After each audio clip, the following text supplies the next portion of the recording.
Power rises and falls across the galaxy. In quiet cycles, empires blaze into existence and crumble into dust, while most beings sleep through the turning points of history.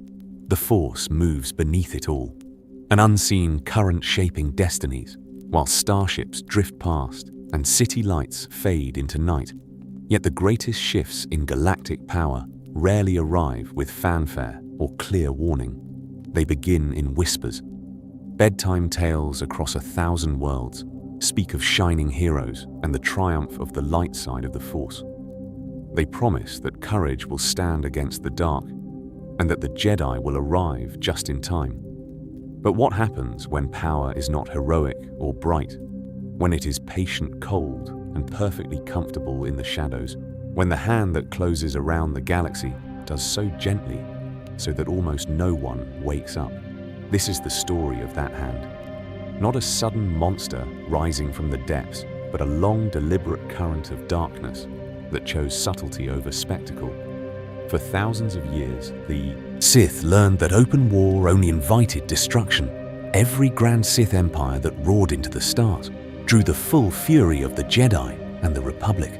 What followed was always the same defeat, ruin, apparent extinction. Over time, the dark side adapted in the forgotten tombs of Korriban, beneath sand and stone. The first Dark Lords slept in sarcophagi, carved with promises of conquest.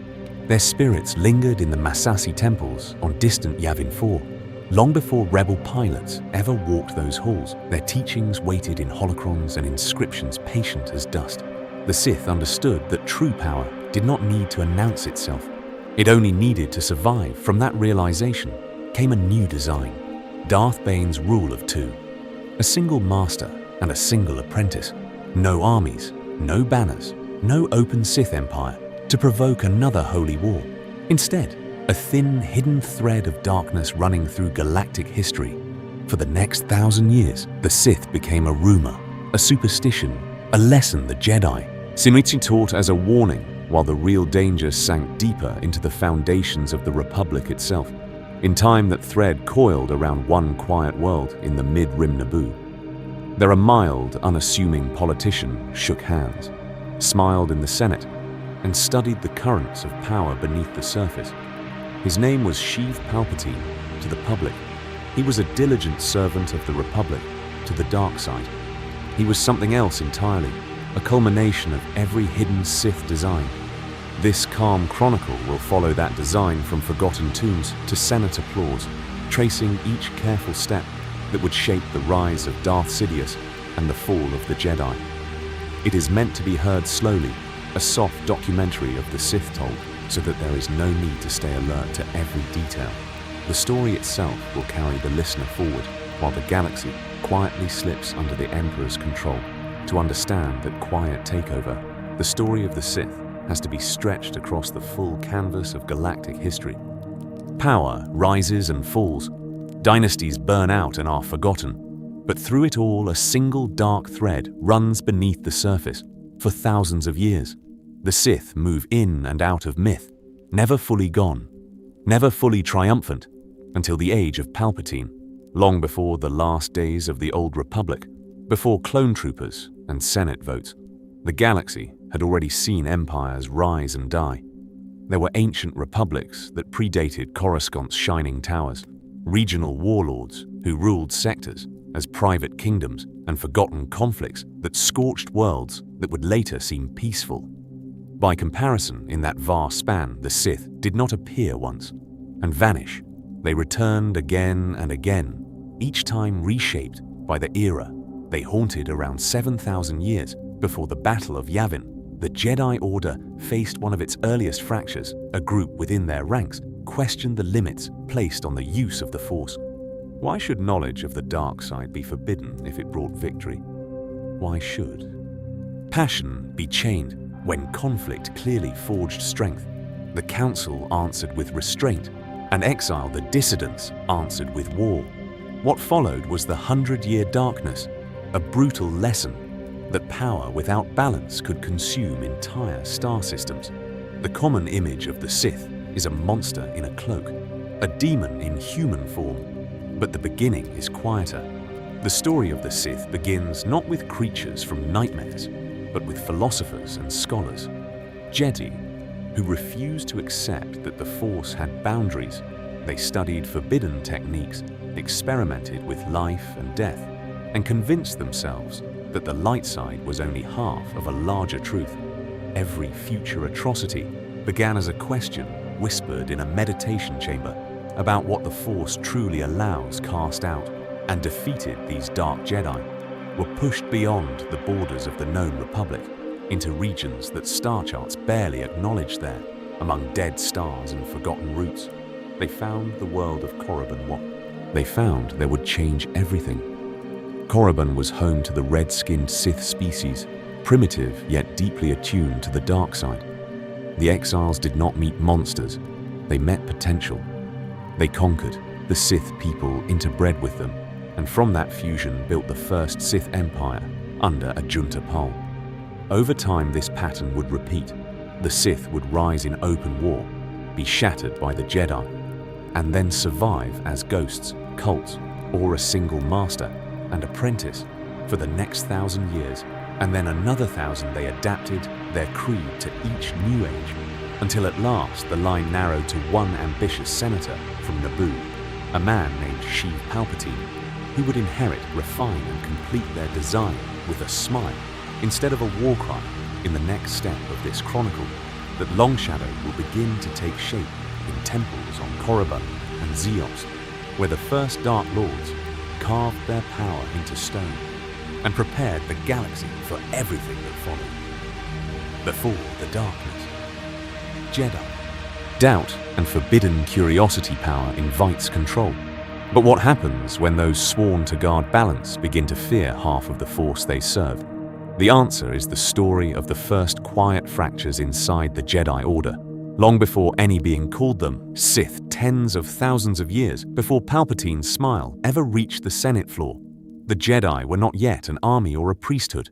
They were wanderers, scholars, mystics who listened to the currents of the Force on countless worlds in those early ages. The Order saw itself as a bridge between the light side and the dark side, guardians of equilibrium. Rather than champions of one extreme, they studied storms and stillness, passion and serenity, death and renewal. And in those days, their temples were filled with questions over time. That curiosity became caution and then doctrine. The more the Jedi encountered wars, plagues, and galactic conflict, the more they blamed suffering on unrestrained emotion and on the dark side that seemed to answer such emotion with power to protect the Republic. The High Councils narrowed their teachings. Certain visions, rituals, and meditations were quietly sealed away. Archives were redacted. Entire categories of Force knowledge, labeled dangerous, then forbidden. The Order insisted that detachment and calm were the only safe paths through the current. But in the shadowed corners of those same halls, some Jedi began to doubt they saw battlefields where rage had saved lives. Healers who drew on fierce love to pull comrades back from death. Seers whose clearest visions came in moments of terror and grief. These dissenters questioned whether the Force itself could be divided, or whether the division lived only in Jedi. Fear to them, the dark was not an enemy, but an unexplored continent. And what they found there would change everything in meditation chambers and distant outposts. They began to experiment. At first, the work was cautious. They refined battle techniques that turned aggression into overwhelming offense. They pushed healing arts toward the manipulation of flesh and spirit, extending life, holding decay at bay. Some delved into proto-alchemy, bending matter with will, infusing crystals and talismans with currents of the dark side, convinced they could master these practices without falling to them. What followed was not open war, but whispers, debates that stretched long into the artificial nights of temple archives. Masters warned that such pursuits led only to corruption. The doubters replied that ignorance was the greater danger. They pointed to ancient records of balanced adepts erased from official history and asked what else had been buried for the next 1,000 years. This rift widened in conversation long before it ever spilled blood. The more the councils condemned these experiments, the more their practitioners cloaked their work in secrecy. Meditation circles became conspiracies. Research became heresy. Every exile and censure only hardened their resolve until at last. The Jedi's attempt to stamp out the dark side within their own ranks ensured that those who embraced it would no longer argue in halls of light. They would leave them behind, and the next time they returned, the galaxy would remember their name, Dark Jedi, the second great schism. When philosophy drew blood, Dark Jedi around 7,000 years before the Battle of Yavin, that name would cease to be a whisper and become the title of a rebellion, the second great schism. The Jedi had argued before about doctrine, about attachment, about how far to go in pursuit of peace. But this time, disagreement did not end in compromise. This time, philosophy drew blood. The story of the second great schism would shape galactic history for thousands of years. At first, it was only a faction within the Order. Brilliant battle masters and researchers who believed the Force was meant to be wielded, not restrained. They saw the light side and dark side as tools, rather than moral absolutes, when the Council condemned their experiments and censured their leaders. The dissidents embraced the insult thrown at them. They called themselves Dark Jedi. They rejected the Council's authority and claimed that true mastery demanded passion power and the willingness to bend the Force to one's will. Council debates that had once been heated but civil turned venomous. The Dark Jedi defended their use of forbidden techniques, battle meditation sharpened by rage, telekinetic storms fueled by fear and pain, living weapons grown in secret laboratories. When the High Council ordered their exile expecting quiet compliance, the Dark Jedi refused. Instead, they fortified their strongholds, called in favors among ambitious generals, and rallied students who felt constrained by the Jedi Code. What followed was a slow slide from ideological dispute into open revolt. Over time, isolated skirmishes became organized campaigns. Dark Jedi warlords seized fleets and armies, testing their new doctrines on real battlefields. Their research into the dark side abandoned restraint entirely. They twisted the Force into alchemy, breeding monstrous abominations that could shrug off blaster fire and even clash with Jedi in close combat. Entire worlds were scarred as these creations were unleashed. Cities drowned in shadow as unnatural storms rolled across continents. The Jedi Order found itself fighting not only former comrades, but their nightmares made flesh. This prolonged conflict would gain a name spoken with dread in later centuries, the 100-Year Darkness. It was not a single war, but a century of grinding campaigns, uprisings, and purges that pushed the Jedi to the brink of collapse. Temples were sacked, archives burned, masters and students turned against each other on battlefields buried under ash and broken stone. On some fronts, the Republic's armies faltered so completely that sectors vanished into lawless devastation. Despite the horror, the Dark Jedi ultimately lost their war, but the cost was immeasurable. The Order emerged, traumatized, diminished, and more rigid than ever. The Second Great Schism became a warning etched into holocrons, a reminder of what happened when the pursuit of power eclipsed restraint. And yet, on distant prison ships, carrying the last defeated Dark Jedi into exile, the next chapter was already beginning. What they found there would change everything. The 100-Year Darkness, a war of monsters and ideals cast into the unknown regions of space. These fallen Jedi drifted outward from the war they had already lost, but the 100-Year Darkness did not end in a single battle. It was a century-long scar across galactic history, a grinding struggle in which the dark side refused to die quietly, and the Republic learned how fragile its new order truly was. Around 7,000 years before the Battle of Yavin, the conflict that had begun as a schism inside the Jedi Order erupted into open war. What followed was a slow-burning nightmare. Dark Jedi warlords entrenched themselves on distant worlds and began shaping the Force into weapons the galaxy had never seen. Titanic war beasts grown in alchemical vats crawled across battlefields, their flesh reinforced by Sith sorcery and powered by pain. They were not droids or vehicles, but living engines of destruction. Entire planets became laboratories for the dark side. On one-world forests blackened and twisted into predatory thickets that hunted any Jedi who landed there. On another seas turned crimson as corrupted life forms poisoned the water. Even star systems were consumed by the conflict. Jedi fleets and Dark Jedi strongholds faced each other across contested hyperspace lanes, with neutral worlds caught between bombardment and blockade. Some systems changed hands so many times that their populations forgot what peace had ever looked like throughout this prolonged war. The Jedi Order confronted more than enemy armies. It confronted its own reflection, trained to value restraint and clarity.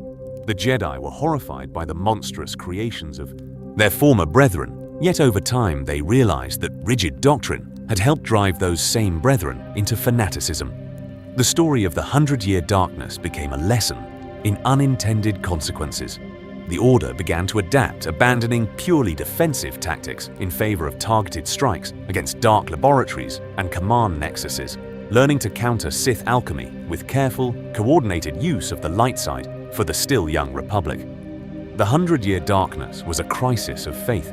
Senators watched reports of burned worlds and shattered fleets, and quietly asked whether the Jedi had lost control of their own power. Some worlds threatened secession. Others demanded tighter oversight of the Order. In the public forums of Coruscant, the Jedi were praised as saviors and condemned as the source of the war, often in the same breath. This tension would shape debates about the Jedi for thousands of years. As the century dragged toward its end, the balance slowly shifted. Jedi commanders, who had survived decades of attrition, understood their enemies in brutal detail. They mapped supply lines to hidden fortresses, identified the most fanatical Dark Jedi, and isolated them from more pragmatic followers. Eventually, a final campaign took shape, a coordinated push to drive the last Dark Jedi into a corner from which there would be no escape. When that moment finally came, when the Dark Jedi were surrounded and broken, the Republic and the Jedi stood before a terrible choice: execute their defeated kin or attempt something far more uncertain, what they decided next. This act of mercy would reshape galactic history and ensure that the darkness did not end. It merely moved and waited. Korbos and the mercy that doomed the galaxy. In the silence after that decision, the battlefield of Korbos finally came into focus around 6,900 years before the Battle of Yavin. This desolate world became the stage for the last clash of the 100-Year Darkness. What followed was not a glorious duel between champions, but a slow, grinding collapse. Shattered armies lay scattered across ash-colored plains. Walkers and war machines smoldered in twisted heaps, and the air was thick with the fading echoes of the Force. The Jedi who remained standing were exhausted, their robes torn, their sabers dimmed by overuse. Many had fought the same enemies again and again across a century of war, and now at Korbos, they watched the Dark Jedi leaders finally fall under the combined pressure of the Republic military and the light-side battered cruisers orbited overhead. While on the ground, medics moved between the wounded from both factions. The story of this battle was not victory. Without cost, it was survival, purchased at the edge of extinction. In the hours that followed, commanders and Jedi masters gathered amid temporary field tents and damaged command vehicles. The obvious answer was execution. The Dark Jedi had unleashed monsters, twisted the Force into alchemical horrors, and plunged the galaxy into chaos. Yet these fallen warriors were once brothers and sisters of the Order, and the Republic's Senate feared creating martyrs whose deaths might inspire a new cult of the dark side. Instead, a compromise emerged. They would be stripped of rank weapons and rights, and they would live. But in exile, the procedure unfolded with methodical precision. First, the captured Dark Jedi were bound in heavy restraints, Force dampening cuffs locked around their wrists and ankles. Their lightsabers were catalogued and sealed away, their armor and insignia removed until they stood as nameless prisoners. Then Republic security teams marched them in guarded columns toward waiting transports.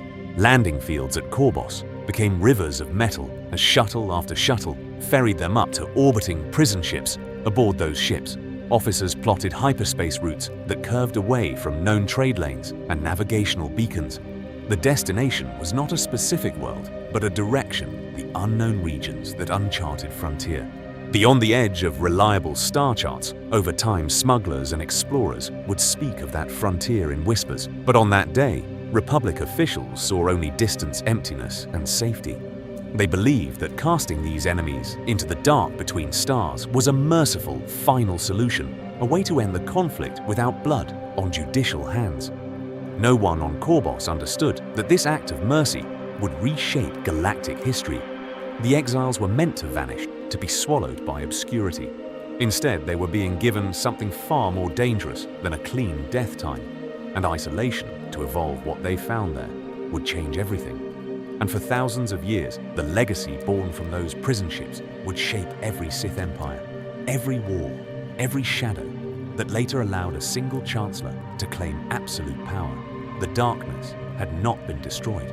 It had been given a direction, and it was already moving toward its future home, lost in the unknown. From prison ships to a red world cast out from the Republic, and the light side the fallen Jedi were loaded onto prison ships and hurled into the dark. The darkness had not been destroyed. It had been given a direction, and now that direction carried them beyond the borders of every known chart into the unknown regions where maps ended and rumor began for weeks. Those vessels drifted through unmarked space. Their hyperdrives strained their navigational data, incomplete. Every jump, a guess. Every correction, a compromise in cramped holds and dimly lit corridors. The exiles nursed wounds and grudges. They spoke in hushed tones about the Jedi who had betrayed them, about an empire they would one day build in answer to that betrayal. Resentment fermented into purpose, and what followed was a slow acceptance that exile did not have to mean extinction. Around this time, one miscalculated jump changed everything.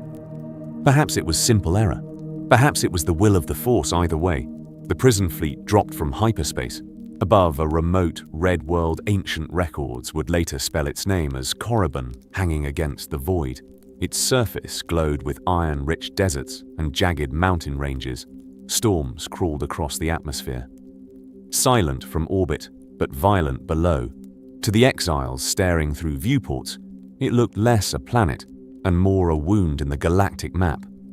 When shuttles finally pierced the cloud cover, Korriban revealed itself in full detail. Red sands stretched to the horizon, broken by black stone ridges and knife-edged cliffs, wind-carved canyons into twisted shapes that suggested faces and fangs. The air was thin and dry, carrying the metallic scent of dust, and something older buried beneath every step, sent faint vibrations through the ground, as if the planet remembered each intrusion in the Force. It was heavy, oppressive, a constant pressure against the mind that promised power to those who embraced the dark, and suffocation to those who resisted. Deep within valleys and along mountain spines stood structures that had not been built by the Republic, massive stone pyramids, half swallowed by sand avenues of weathered statues, whose features had been worn away by time, yet still radiated menace. Tomb entrances yawned open in the rock mouths of forgotten kings. This was not an empty exile world. It was a graveyard of an ancient civilization, and the story of that civilization was written in every toppled obelisk and cracked sarcophagus. That civilization was the Sith species, tall red-skinned beings with bone spurs and small horns jutting from their brows. Their yellow eyes glowed with an inner heat. Their society was already steeped in the dark side through blood rituals and primitive sorcery. Tribal warlords ruled through fear and constant conflict.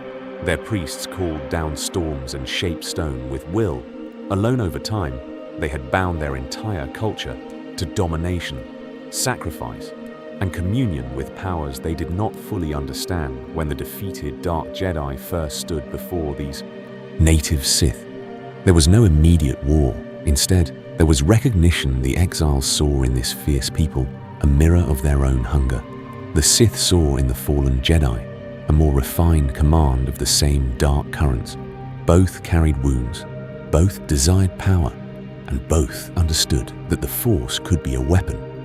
What they found there would change everything, because their meeting would not end as conqueror and conquered, but as something far more dangerous, a fusion that for thousands of years would shape every hidden temple, every whispered Sith doctrine, and in the shadows of Korriban's tombs, that fusion was just beginning to take form. Gods among Red Kings, Dark Jedi. Meet the Sith species In the dust-choked valleys of Korriban, that first meeting unfolded not as a clash of armies, but as an encounter between two different visions of the dark side. The exiled Jedi expected frightened primitives. Instead, they found robed figures, chanting in bloodlit caverns, red-skinned beings whose very presence hummed with the Force. What they found there would change everything, because the natives of this dead world were not strangers to darkness. They had been walking its edges for ages, for generations. The Sith species had honored their own priest kings through sacrifice and shadowed ceremony. They carved canyons into tombs and bound lesser spirits to stone idols. Their rituals were crude compared to refined Jedi techniques, but the intent was the same: to bend the unseen to mortal will. This was the story of a people already half turned toward the abyss. When the fallen Jedi arrived, those exiles saw not savages, but raw material. A culture steeped in fear, power, and obedience waiting to be claimed. The Dark Jedi moved quickly to define the terms of this new relationship. Power corrupts. But what happens when that power is wrapped in technology and disciplined Force training? The answer on Korriban was simple. The exiles became gods. They demonstrated telekinetic precision that shattered. Monoliths, without a gesture, they wielded energy blades that burned hotter than any Sith forge. Their starships knifed through the sky as living comets to a people bound to one world. This display ended all doubt. What followed was a calculated conquest, dressed in prophecy. The exiles learned enough of the Sith tongue to echo ancient legends, presenting themselves as the lords from the stars, promised in half-remembered visions. Some priest kings knelt. Immediately, others tried to resist, calling on ancestral spirits and blood magic. Their defiance ended in public duels, where Dark Jedi cut them down before their own followers. The message was unmistakable. The old order had failed. The new Dark Masters held the mandate of the gods under this pressure. The Sith species responded in layers, first with terror, then with worship, and finally with collaboration temples, once devoted to local deities, were rededicated to the new lords. Statues were recarved to bear human features, with Sith traits horned. Crests and burning eyes. Over time, the most ambitious native priests became advisors and enforcers, learning refined Force disciplines in exchange for absolute loyalty. Those who refused were buried in unmarked sand. From this imbalance of power grew something even more enduring. The Dark Jedi did not remain distant conquerors. They took Sith consorts and established households that blended human ambition with native resilience. Children of these unions bore the red skin and bony spurs of their Sith parents. But the sharper features and Force talents of the exiles, these hybrid lineages, would shape the nobility of the emerging Sith Empire for thousands of years. Their bloodlines echoing through names carved into tomb walls on Korriban. And Zeos language itself began to shift with this fusion. At first, Sith meant only the red-skinned natives. Over the next 1,000 years, it became something more. A title whispered for those exiles who ruled through the dark side. They were no longer merely fallen Jedi. They were Sith Lords, embodiments of both species and creed. And as the last independent priest kings vanished into the tombs, the foundations were laid for an empire built entirely on that new identity. The first Dark Lords, founding the Sith Order. From those foundations, the transformation accelerated. The scattered exiles and their enthralled subjects began to harden into something new. Power needed a face, a name, and a throne. The story of the Sith could no longer be just about wandering warlords and frightened priests. It was about to become an order. In the centuries after the last native priest kings vanished, one figure came to embody that change. A Juntapal remembered in both legend and inscription as the first among the Dark Lords. He had been a master of forbidden knowledge. As a Jedi now, on Korriban, he turned that same discipline toward ruling an entire people under Pol. The exiles did more than conquer. They codified their supremacy over the red-skinned Sith species, carving their decrees into stone walls and into living flesh. Around this time, a decisive title emerged: Dark Lord of the Sith. Not merely a champion or general, but a supreme ruler above all other Sith Lords. This was more than ceremony. It created a clear hierarchy of dark authority. Every lord, every acolyte, every slave ultimately answered to a single will: that structure would shape Sith history for thousands of years. Even as names and empires rose and fell, what followed was the deliberate fusion of two very different currents in the Force. The fallen Jedi brought archives of galactic philosophy, lightsaber forms, and advanced meditation.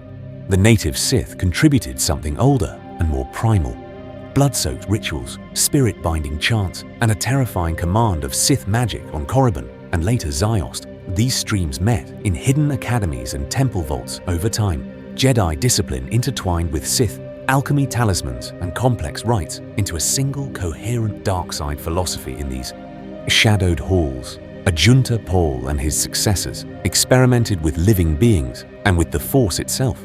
They forged amulets that could focus hatred into storms of energy and blades that drank the life from those they struck. They twisted Sith bodies and even their own into weapons and guardians hulking. Massassi warriors and other creations would one day stand on worlds far from Korriban's silent monuments to these first experiments in domination. From this point forward, the word Sith changed forever. It no longer meant only the red-skinned natives of an obscure outer rim world. It described an order defined by devotion to passion power and the dark side, a creed that taught that conflict was the engine of growth, that mercy was weakness, and that the strong were destined to rule. Was there ever really a path back to the light side after that? Yet even this was only the beginning.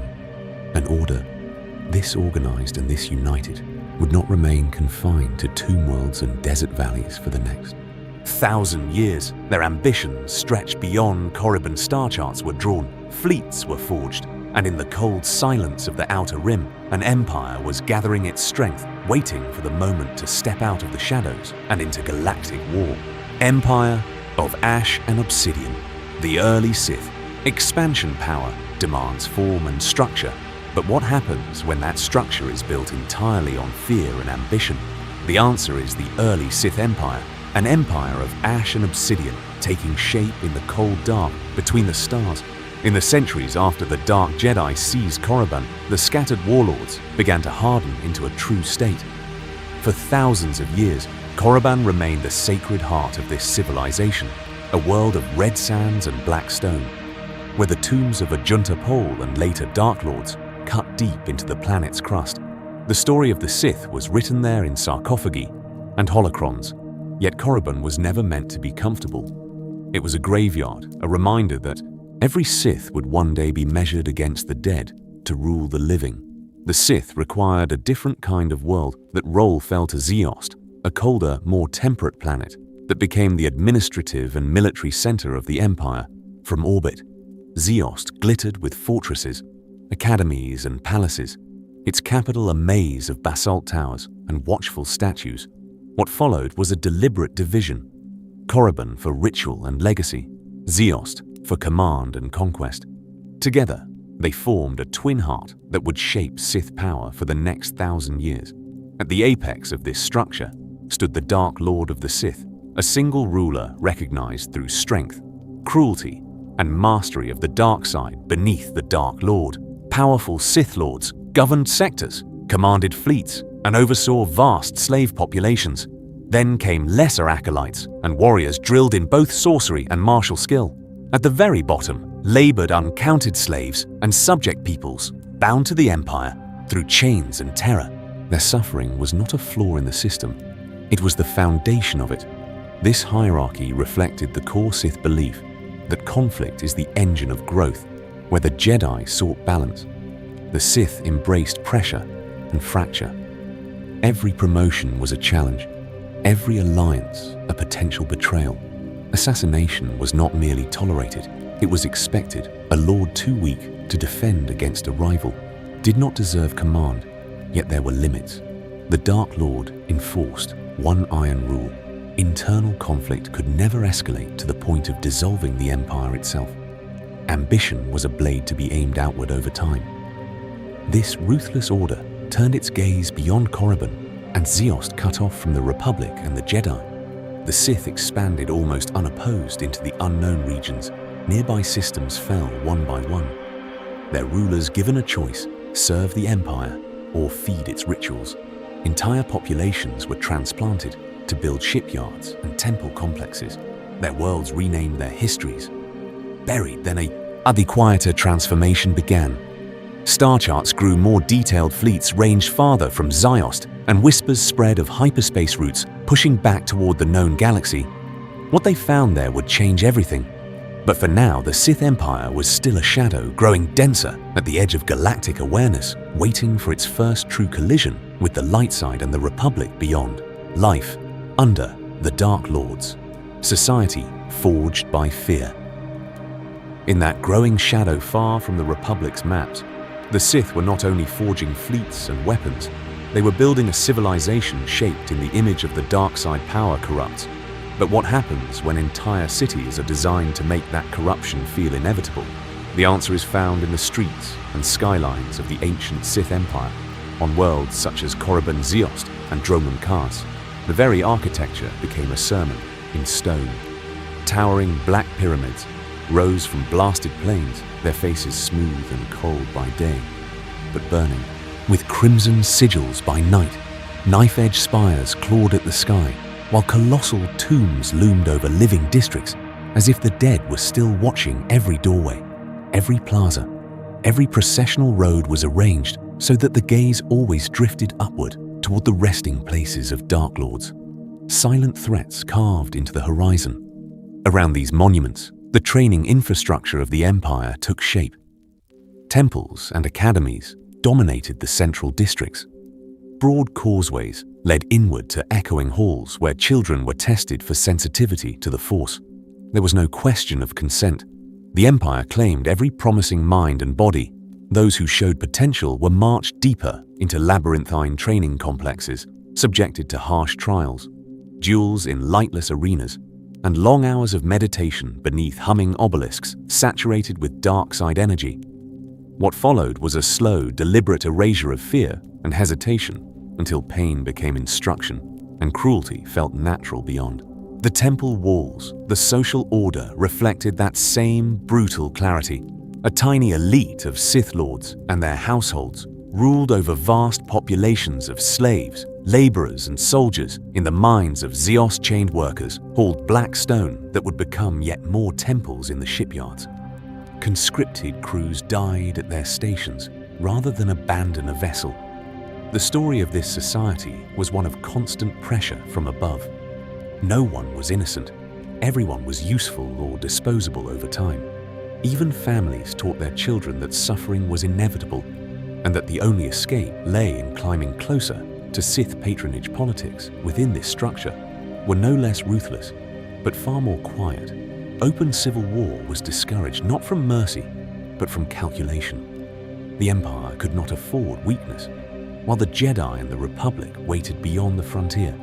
Instead, the Dark Council chambers and private estates rang with subtler conflicts, whispered plots, arranged duels that appeared spontaneous. Careful scandals engineered to discredit rivals.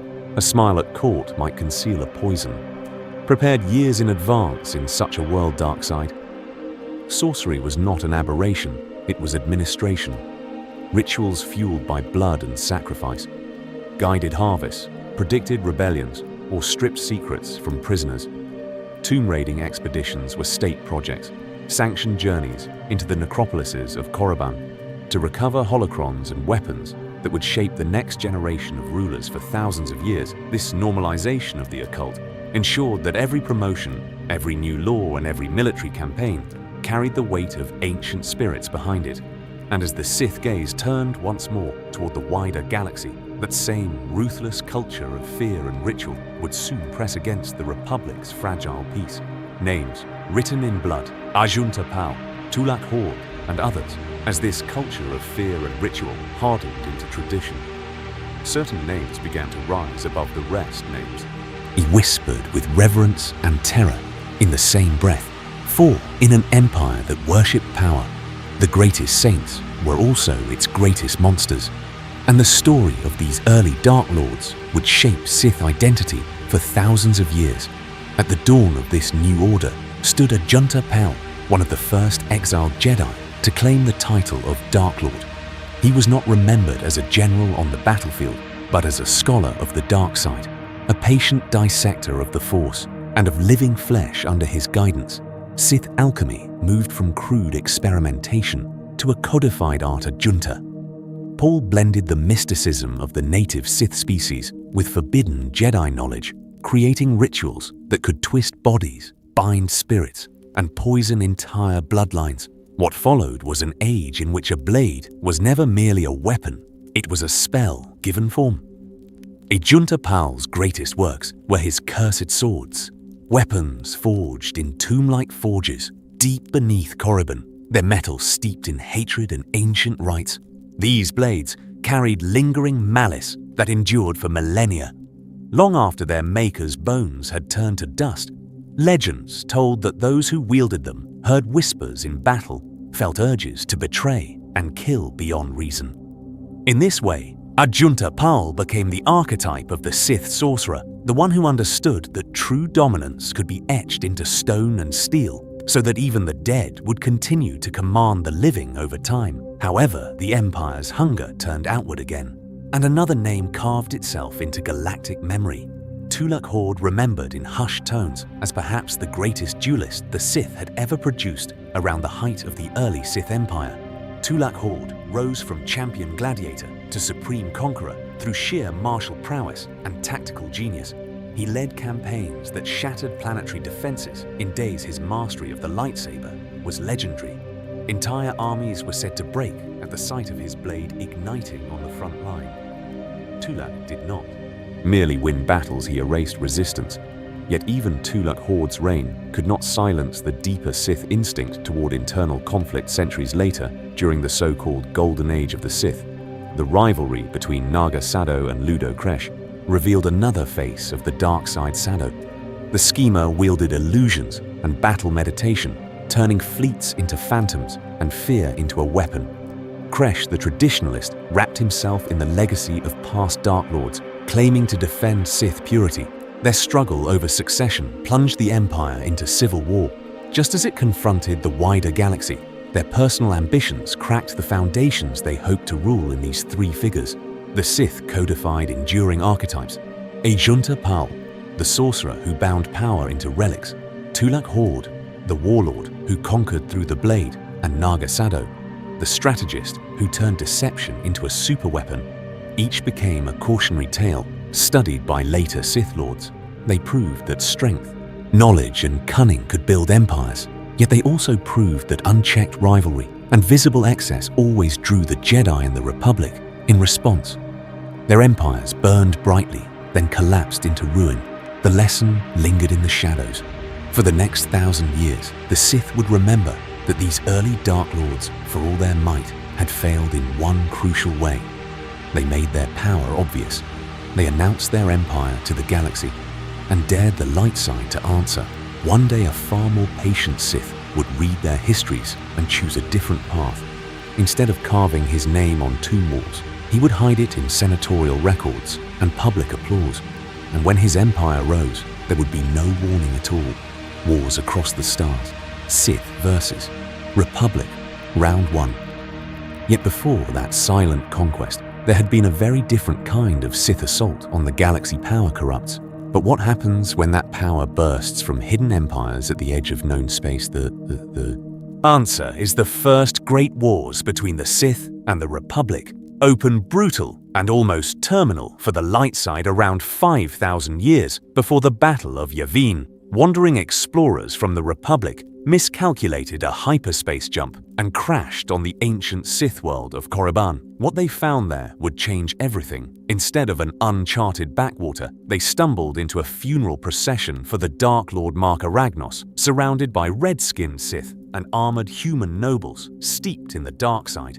Their presence exposed the wider galaxy to a hidden empire and exposed the empire to fresh prey in the chaos that followed ambitious Sith Lords. Naga Sadow and Ludo Kresh fought to control this revelation. Sadow saw the lost explorers and their trade routes as a doorway into galactic history. He staged attacks using illusions to make it appear the Republic had struck first, then persuaded the Sith Council to approve a massive war of expansion. Like what followed was the Great Hyperspace. wore the first true collision between a mature Sith Empire and the unsuspecting Republic. The Republic response was one of shock and desperation. Fleets that had spent generations policing trade lanes suddenly faced wave after wave of Sith warships guided by battle meditation and dark side sorcery. Worlds burned as Sado assaulted systems such as Kirik and even launched a daring strike on Coruscant itself. His forces landed in the galactic capital, turning city canyons into battlefields as Jedi and Sith clashed in the streets. Yet the Sith Empire carried its own weakness within. Over time, the rivalry between Sado and Kresh erupted into open conflict at the worst possible moment. As Sith armadas pressed against the Republic, their leaders turned on each other. Kresh attempted to overthrow Sado. Sado retaliated, and the resulting civil war shattered their coordination. This pattern would shape Sith history, charismatic Dark Lords driving sudden conquests only to be undone by internal betrayal, and desperate Jedi coalitions on the Republic side hastily assembled task forces and Jedi strike teams pushed back against Sado's offensives.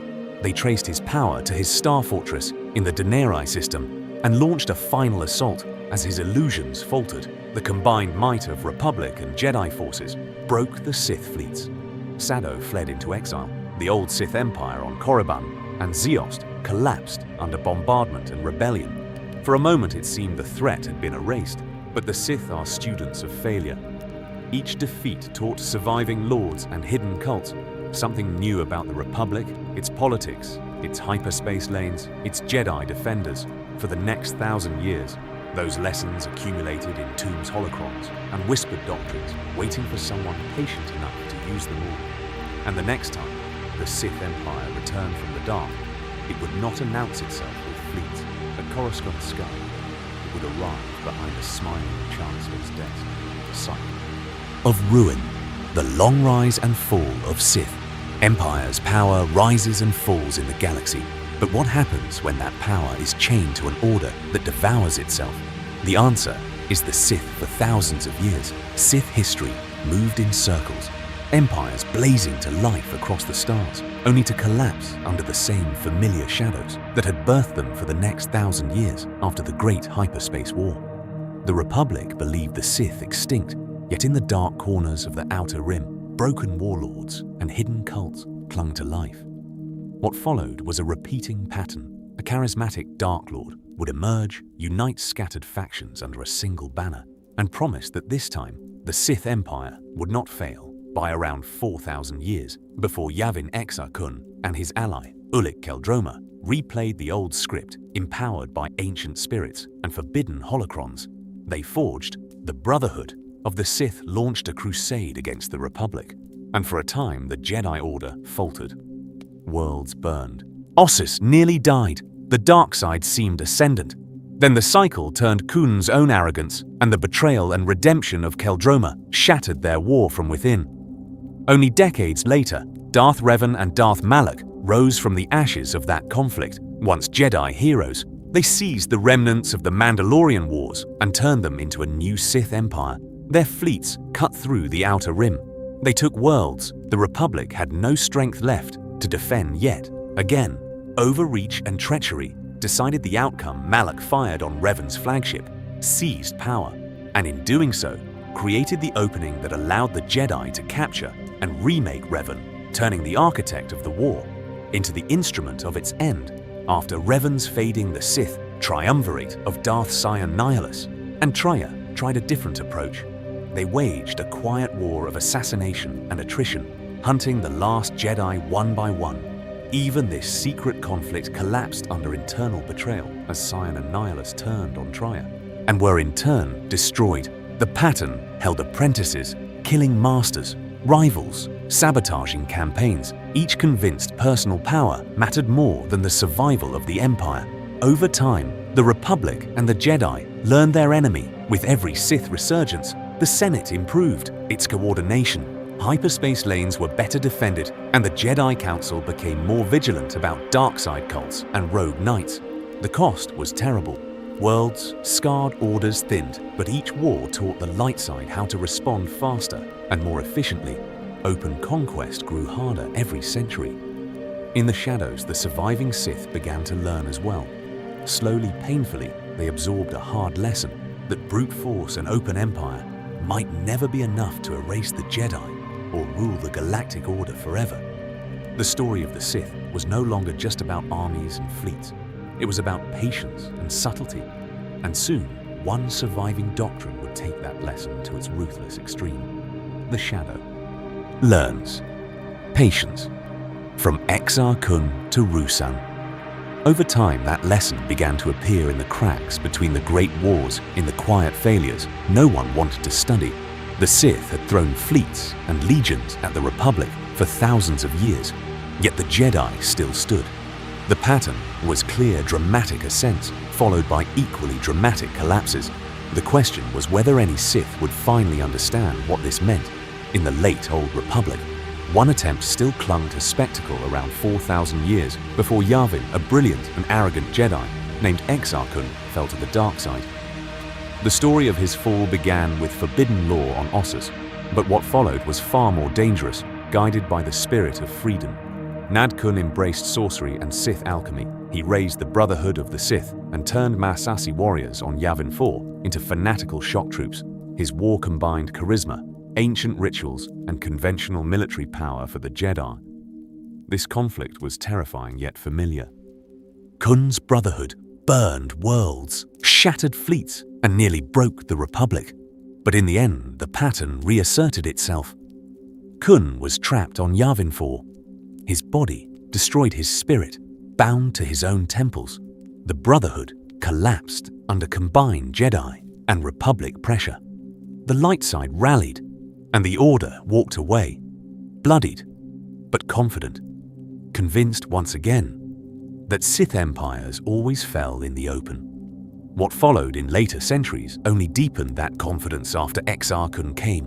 Revan Malak and others, each war different in flavor, yet similar in shape. A meteoric rise, a devastating conflict, a final heroic stand that restored galactic balance. The Jedi began to treat Sith resurgence as a recurring storm, violent but temporary, something the Republic could survive through courage and unity. Then the new Sith Wars shattered that illusion, beginning roughly 1,000 years before. Yavin the Sith did not return as a single empire, but as hundreds of warlords and self-proclaimed Dark Lords. They carved the galaxy into feudal domains, each one an armed cult of the dark side. The Republic decayed under constant pressure, while the Jedi fought campaign after campaign in a grinding war that lasted generations. The climax came on a remote world called Ruusan there. Multiple battles raged as the Army of Light under Jedi. General Hoth clashed with the Brotherhood of Darkness, led by Lord Khan. Entire armies of Jedi and Sith died in forests turned to ash and canyons scoured by the Force. Desperate Khan unleashed a terrible ritual, the Thought Bomb, a dark superweapon that trapped the souls of those caught within, annihilating Jedi and Sith alike and leaving Ruusan scarred and haunted from that ruin. One true Sith survived.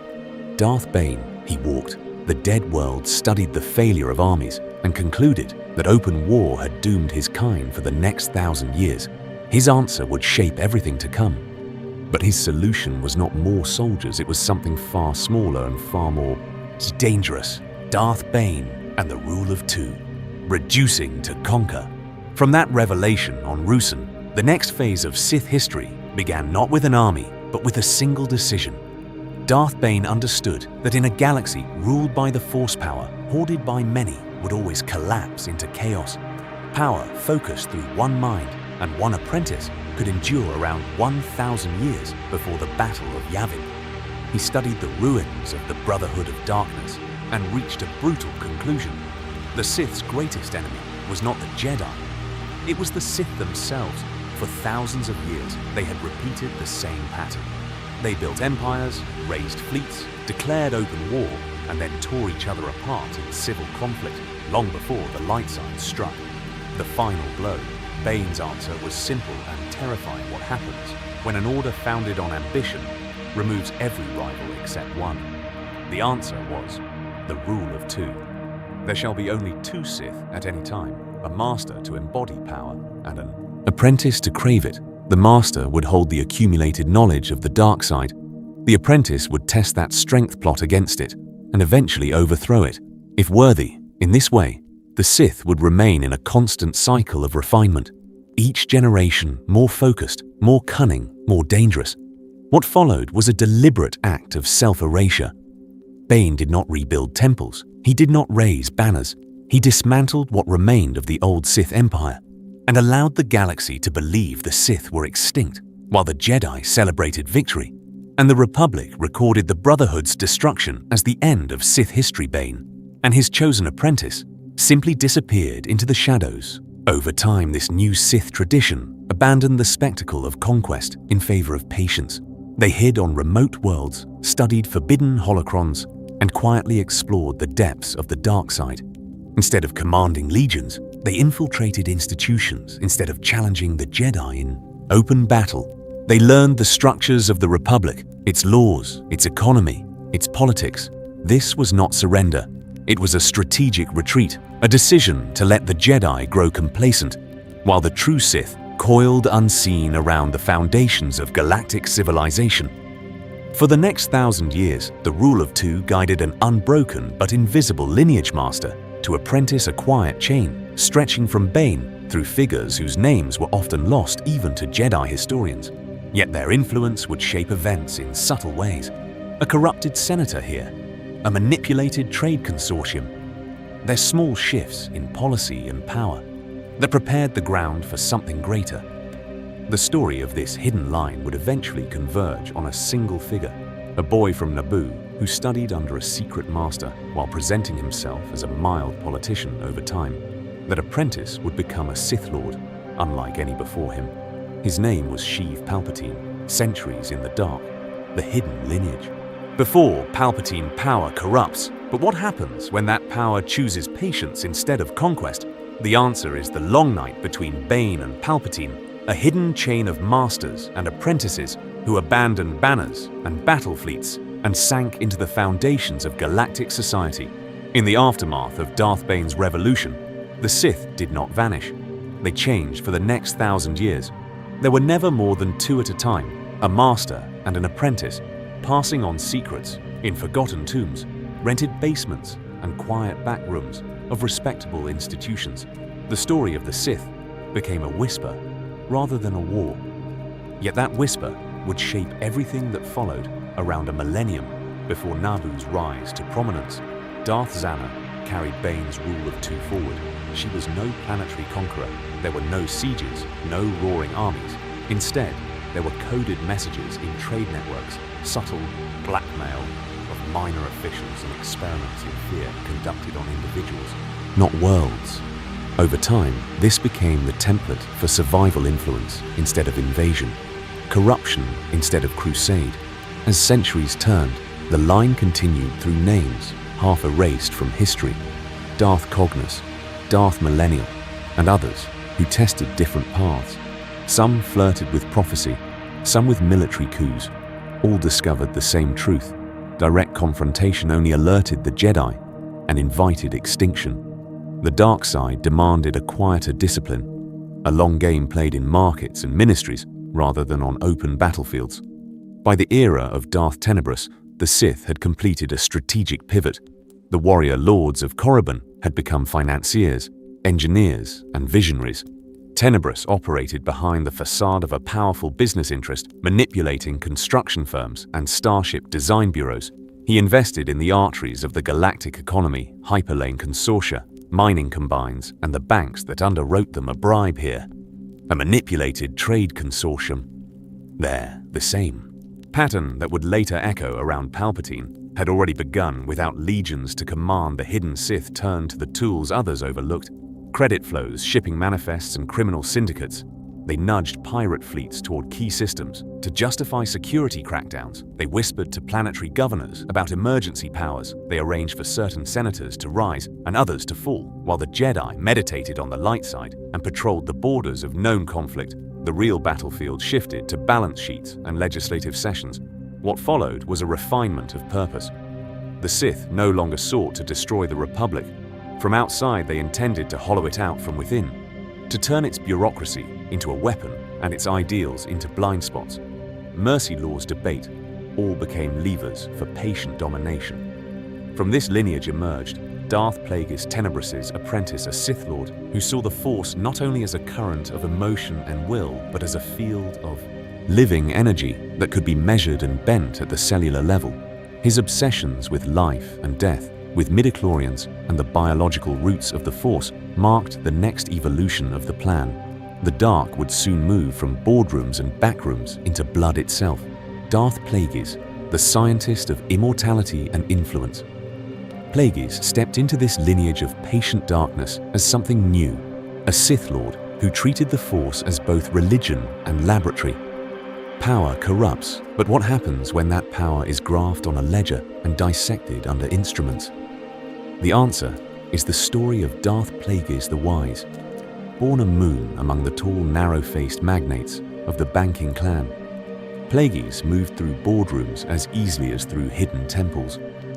Outwardly, he was Hago Damask, a financier whose companies threaded through the intergalactic banking clan and the great merchant houses that underpinned the Republic economy.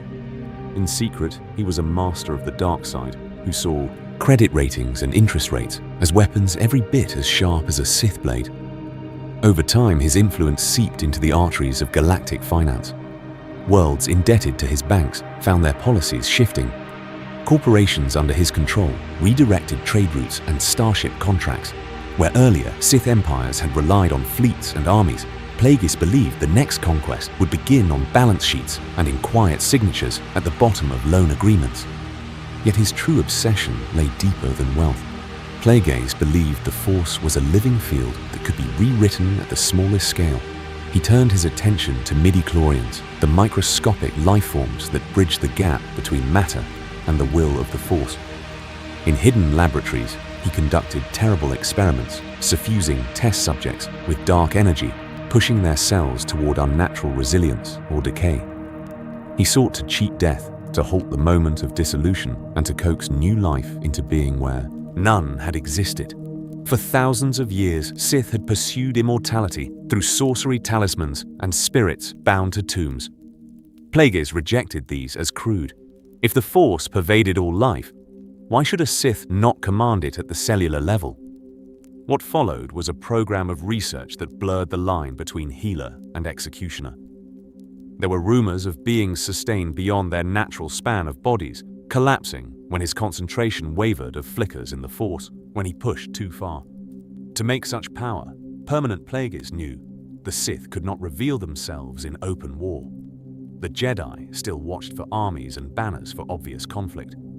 His answer was quieter. Control the banks that funded Republic fleets, the corporations that armed them, the trade guilds that supplied them, and the senators who depended on those credits. Through credit defaults and sudden liquidity, through arranged appointments and subtle blackmail, a hidden empire could be raised in plain sight. For this, he required an apprentice, not a raging warrior, but a mask. Someone with charm and restraint who could stand in the Senate chamber and be applauded even as he served the dark side. Plagueis searched among heirs of noble houses, ambitious bureaucrats, rising corporate stars. He waited for a presence in the Force that felt both hungry and perfectly still. In time, his attention settled on a distant mid-rim world, known more for pastoral vistas than for galactic intrigue. Naboo. There, among its cultured political class, moved a young man from a minor noble family, intelligent, courteous, and quietly resentful of the limits placed upon him. His name was Sheev Palpatine, and the first conversation between Moon financier and Naboo student would shape everything that followed. A senator and a Sith. The making of Darth Sidious power can wear many faces, but what happens when the most dangerous face is the most forgettable? The answer is the story of Sheev Palpatine and the quiet forging of Darth Sidious. In the shadows of Naboo, on that serene, mid-rim world, the first meeting between Moon Master and human student unfolded not in a throne room, but in a private study overlooking the Theed Hills. Plagueis saw what others missed in the young noble resentment, carefully hidden beneath courtesy charm, deployed as a weapon rather than a virtue.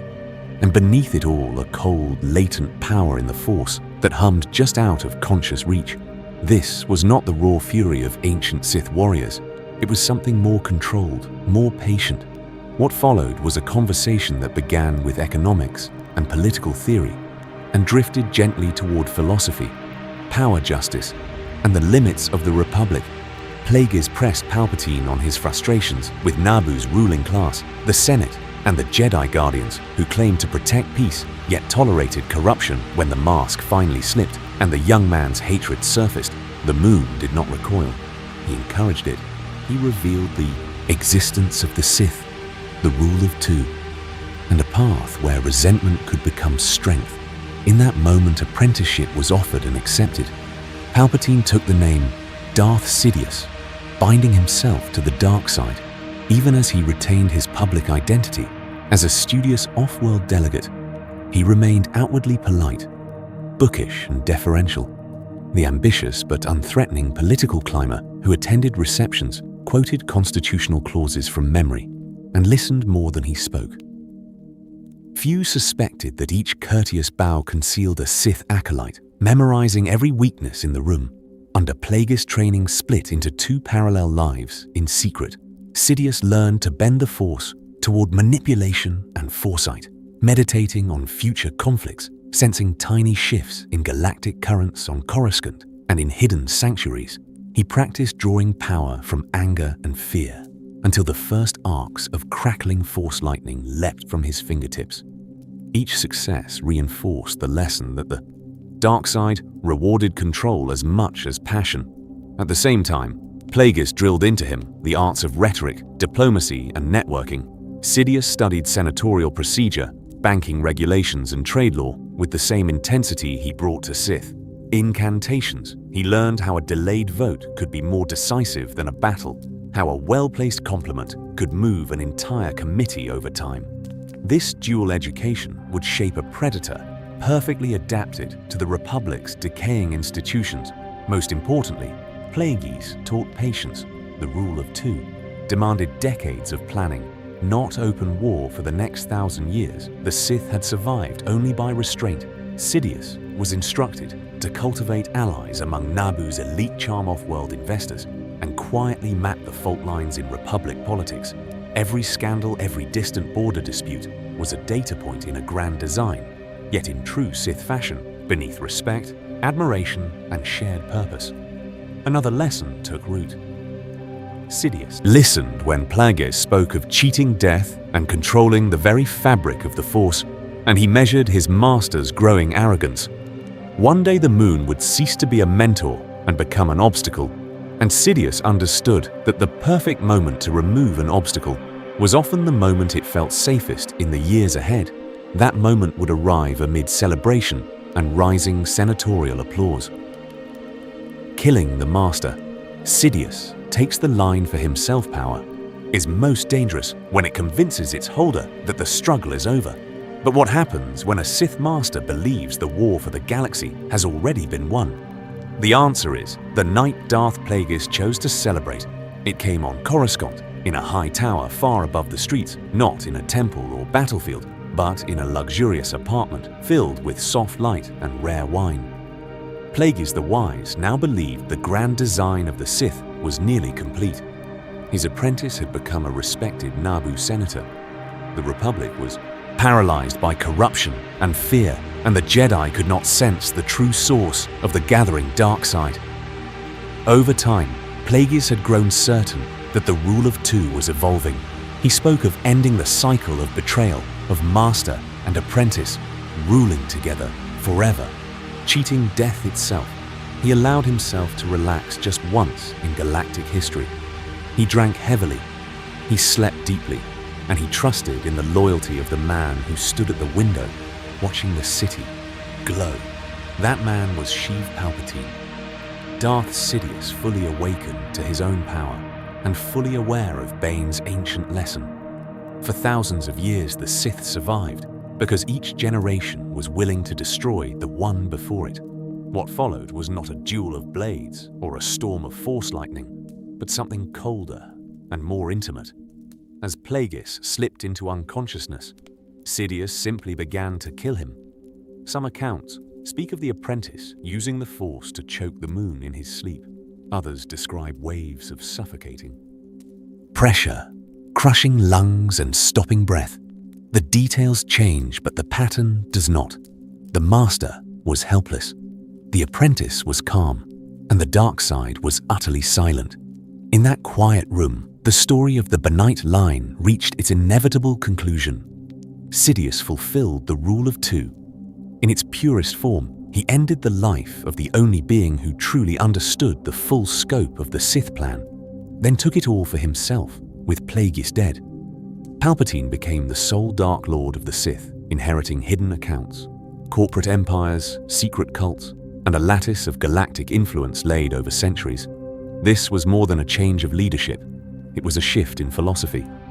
Plagueis had focused on survival, on hoarding knowledge, and manipulating the currents of the Force from the shadows. Sidious believed the time had come to act openly, yet remain invisible, to rule an empire in the light side's blind spot, while the Jedi still thought in terms of peacekeeping and limited conflict. From this point forward, nearly every major crisis in the Republic would trace back to that decision. The Trade Federation blockade of Naboo, the rise of separatist warlords, the Clone Wars themselves, all would shape the path toward a new Sith Empire, and the birth of the Galactic Empire under a seemingly benevolent chancellor. And as the Republic moved toward that first manufactured trade dispute, no Jedi counselor suspected that this quiet murder in a Coruscant penthouse had already decided the fate of the Order and the galaxy itself. Seeds of war, Sidious, Naboo, and the Phantom, menace power in the Republic, seemed gentle. It wore robes, not armor, and spoke in committees, not battlefields. But what happens when that same power is quietly guided by a mind trained in ancient Sith doctrine? The answer is the story of Sheev Palpatine of Naboo, and the first open move of Darth Sidious around the time of the Naboo crisis. The Republic believed itself long past the age of Sith empires. For thousands of years, the Jedi had watched for warlords and dark cults on the Rim, not for a soft-spoken senator from a peaceful world. This was Palpatine's advantage. As senator, he argued for diplomacy and procedure. As Sidious, he whispered a different language entirely to the Trade Federation from hidden chambers on Coruscant and in the shadows of the galactic underworld. Sidious orchestrated the blockade of his own homeworld. He fed the Nemoidian viceroys fear of taxation and control. He promised protection from the Senate's reach in exchange for obedience to his dark side designs. And what followed was a manufactured crisis in the mid-rim that appeared to be a corporate dispute, but in truth was a Sith experiment. The invasion of Naboo was not only about one planet, it was a test of systems. Palpatine watched how quickly the Jedi Council would respond, how easily the Trade Federation could be manipulated, and how paralyzed the Senate had become by procedure when the Jedi vanished into the blockade, and the Senate drowned in legal arguments. He took careful note. Every delay was data, every failure a lesson for the next stage of his plan on Naboo. Queen Amidala became the centerpiece of this design outwardly. Palpatine played the role of loyal advisor, urging patience and trust in the Senate. Yet it was his quiet counsel that guided her to Coruscant. It was his subtle emphasis on Valorum's weakness that framed the Chancellor as powerless before the Trade Federation's aggression. Over time, each conversation nudged her toward a single conclusion. The Republic needed new leadership in the Senate chamber. The pattern became clear. Amidala's plea for action was met with committees and commissions. Palpatine stood at her side, appearing sympathetic and reluctant, before suggesting the unthinkable, a vote of no confidence in Chancellor Valorum.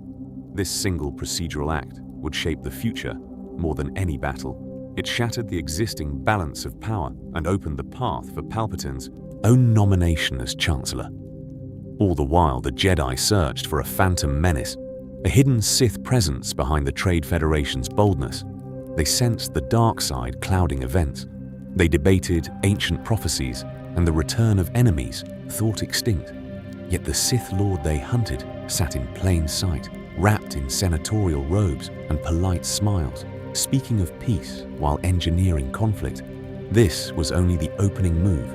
The Naboo crisis proved that the Republic could be brought to the brink of war through trade law, and fear that a manufactured emergency could raise a seemingly benevolent leader to supreme office for the next 1,000 years of Sith planning. This was the moment when theory became practice and the quiet path from Republic to Empire truly began, designing a galaxy-sized trap, from separatists to clones. From that moment, the experiment ended and the true design began. If a single trade dispute could bend the Republic to the will of one man, what would happen?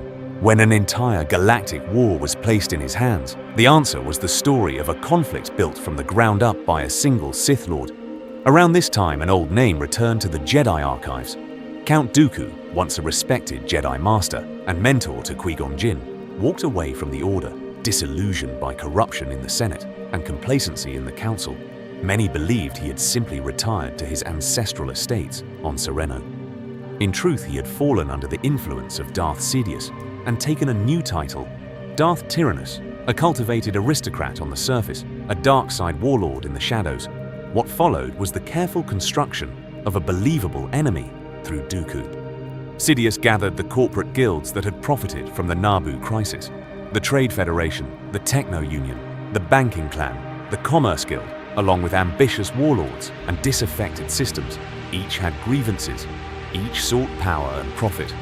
Dooku offered them protection and purpose under a new banner, the Confederacy of Independent Systems, with him as its charismatic public leader and secret Sith enforcer. To give this alliance teeth, Dooku oversaw the mass production of droid armies on worlds such as Geonosis. Endless ranks of battle droids and towering war machines provided the illusion of a purely mechanical opposition driven by greed and secession. Not by the dark side, the separatists appeared chaotic and fractured. In reality, their chains led back to a single master. At the same time, on a storm-swept world far from Coruscant, another piece quietly slid into place. Years earlier, a mysterious order had been placed on Kamino for a clone army commissioned in the name of Jedi Master Sifo Dyas, who was already dead when the Kaminoans began their work. Using the bounty hunter, Jango Fett, as a template, they engineered millions of obedient soldiers bred for discipline and accelerated growth. A ready-made military for a republic that officially had no standing army. The deception ran so deep that even the Jedi were surprised when Obi-Wan Kenobi discovered Kamino. What they found there would change everything. Rows of identical warriors prepared to fight and die for the Republic, waiting only for Senate approval and a war to justify their deployment. At the center of this web stood Palpatine as Chancellor. He guided the Republic as Sidious. He directed Dooku and the Separatists. He wrote both scripts in this galactic drama, ensuring that no matter which side advanced, his power would shape the outcome. Every victory and every defeat flowed back toward the same dark throne over time. The trap would close. The coming Clone Wars would bleed. The Jedi dry make emergency powers appear necessary and leave a war-weary galaxy ready to accept an empire presented not as conquest, but as relief.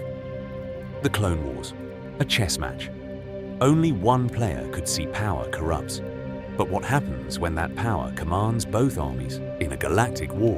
The answer is the Clone Wars as seen through the eyes of Darth Sidious, alone when the conflict finally erupted over Geonosis. It stunned the Republic on the surface. It seemed accidental, a desperate clash between a secessionist movement and a suddenly armed Republic. In truth, what followed was the unveiling of a design years in the making. Cloned soldiers bred in secret marched under the banner of peace, while endless ranks of separatist battle droids advanced under the banner of independence. Both answered to the same hidden master. The story of this war begins with fear in the Senate and hope in the Chancellor. Each new crisis allowed Palpatine to request just one more emergency measure, one more temporary grant of power over time. These exceptions stopped feeling exceptional. Vast military budgets passed with weary applause. Fleet expansions and new legions of clones became normal. The Republic that once distrusted standing armies now lived under permanent mobilization and called it security. At the same time, the Jedi were drawn away from their ancient role as contemplative guardians. The Order became a command structure, robed generals leading battalions across the stars. They accepted this burden to protect the light side, yet every deployment stretched them thinner. Every campaign pulled their attention farther from the political core on Coruscant, where the dark side grew strongest, Geonosis. The first great battle scattered the Jedi from the very beginning knights who once studied the mysteries of the Force, now plotted troop movements and supply lines. Then came brutal fronts, such as Umbara, where clones fought under Jedi commanders, consumed by arrogance and manipulation. There, the war blurred the line between justice and cruelty, and the trust between soldiers and generals began to fracture on Mandalore. The conflict took a different shape. The Jedi were drawn into duels of honor politics and crime, while the Chancellor appeared distant and reasonable. The more chaos erupted on the Rim, the more the Senate turned to Palpatine. As the only stable center, every victory at the edge of the map deepened their faith that his guiding hand would shape a safe future. Tragically, each heroic stand by the Jedi fed the very machine that was consuming them. Grateful worlds praised the Order, yet sent more petitions for security, more calls for the Chancellor to retain his powers. The Jedi saved planets, but lost the war for perception and for thousands of years of tradition. That loss would prove fatal. By the final years of the Clone Wars, the board was set. Clones loyal to the Republic carried hidden commands in their minds. The Jedi stood isolated as wartime leaders, and the Senate had forgotten how to govern without one man. What they found there would change everything, but the true revelation had not yet come. Order 66.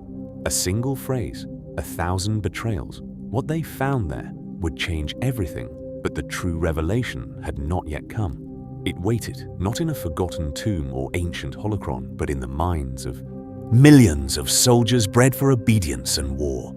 In the end, the Sith did not need monsters to destroy the Jedi. Only a single sentence spoken at the right moment from the earliest days of the Kaminoan project. A hidden design lay beneath the Republic's shining armor. Each clone trooper carried an organic inhibitor chip embedded in the brain, a sliver of engineered control, grown in with bone and blood on the surface. It ensured discipline and reduced independent thought. Beneath that explanation sat the real purpose, a library of contingency commands written for the dark side. One of them was Order 66, a phrase that would shape galactic history with terrifying efficiency. For years, the chips slept silent while the Clone Wars raged across the stars. The Jedi believed they had earned the loyalty of their troops, shared rations, meditation, and battlefield dangers together. Over time, bonds formed that felt genuine. They were genuine, but the chips did not care about friendship or trust. They were tuned only to a voice and a code hidden in military protocol, waiting for the Sith to decide the war was over. That moment came above Coruscant as Anakin Skywalker knelt in a darkened office before the man he still called Chancellor. In that same calm, unhurried tone, Palpatine later opened a secure channel to his commanders across the front. A simple instruction transmitted through holostatic: execute Order 66. There was no anger in his voice, no triumph, only cold administrative finality.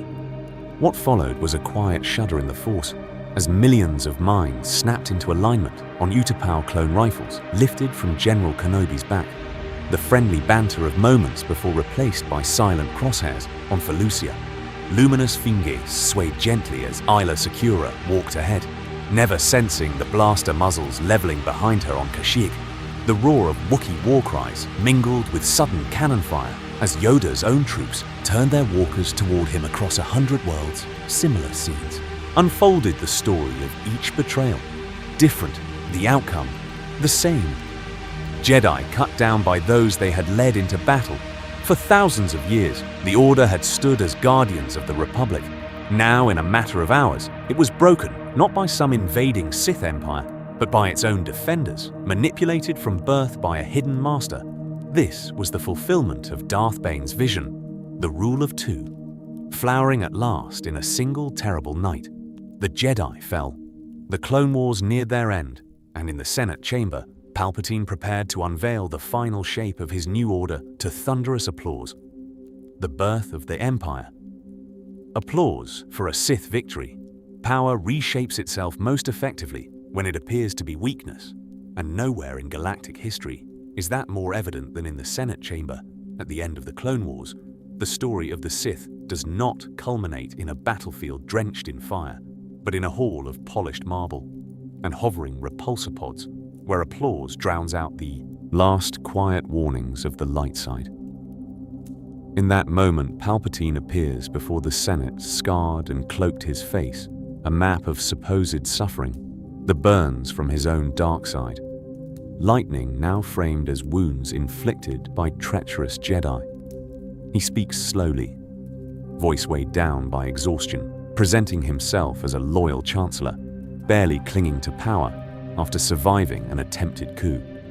The Jedi Order is named as conspirators, their temple as the heart of rebellion, and what followed was a performance of victimhood so convincing that even seasoned politicians lower their eyes in shame around them. The Clone Wars rage on, or so the hollow feeds insist. Whole sectors have been scarred by conflict and fear. The Republic is tired. Palpatine names that fear and offers an answer. He proposes that to ensure security, to guarantee stability, the Republic must be reorganized into a new order, the First Galactic Empire. Emergency powers granted in crisis will now be permanent. Oversight will be simplified. Chains of command shorten decisions, centralized in one office.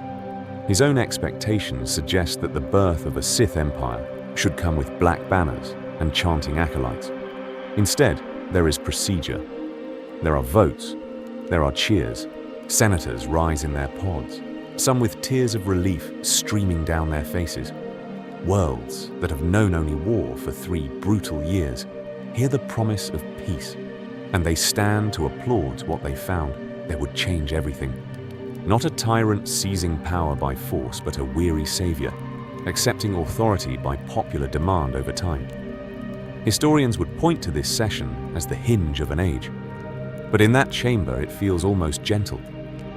There is no open declaration of Sith rule, no mention of the dark side, only amendments to law.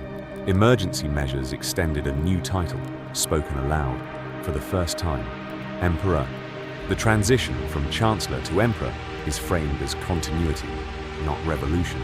The same voice, the same robes, the same office, only the scope of power has shifted beyond measure for thousands of years. The Sith adapted from the tombs of Korriban to Darth Bane's rule of 2.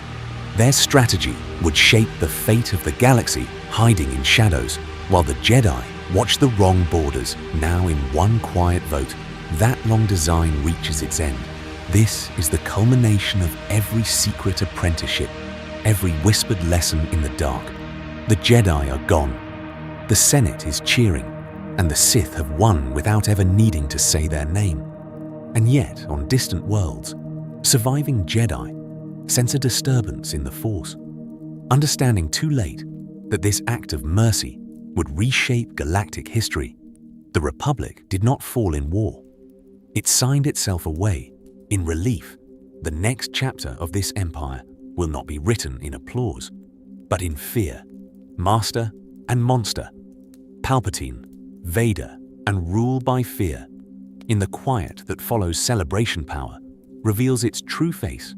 Not in cheers, but in chains. The Republic has named an emperor, yet the Force is already reshaping its chosen instruments into something far darker.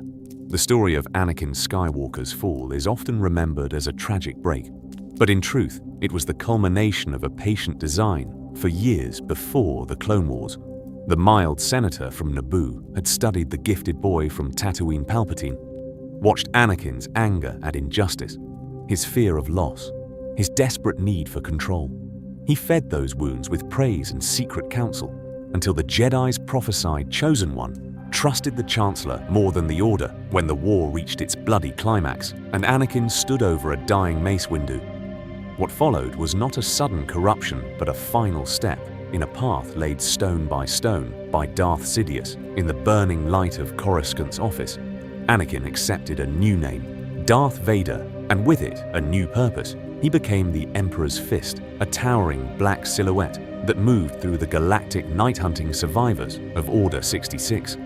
Vader led purged troopers into forgotten temples, tore flight logs from frightened governors, and followed the faintest tremor in the Force to root out hidden Jedi enclaves. Worlds that had once cheered clone parades now watched in silence, as a dark night descended their skies. Dissent did not merely lose it, vanished over time. Vader's presence became as much symbol as soldier entire sectors obeyed imperial edicts simply to avoid drawing his attention. A single hologram of that obsidian mask could end a labor strike or force a planetary leader to sign away autonomy without a battle. The Empire ruled through the promise that resistance would bring the personal notice of Darth Vader, and that nothing survived his notice for long. Yet, even Vader's terror was only one instrument in a wider symphony of fear. At the Emperor's command, secret projects took shape in hidden shipyards.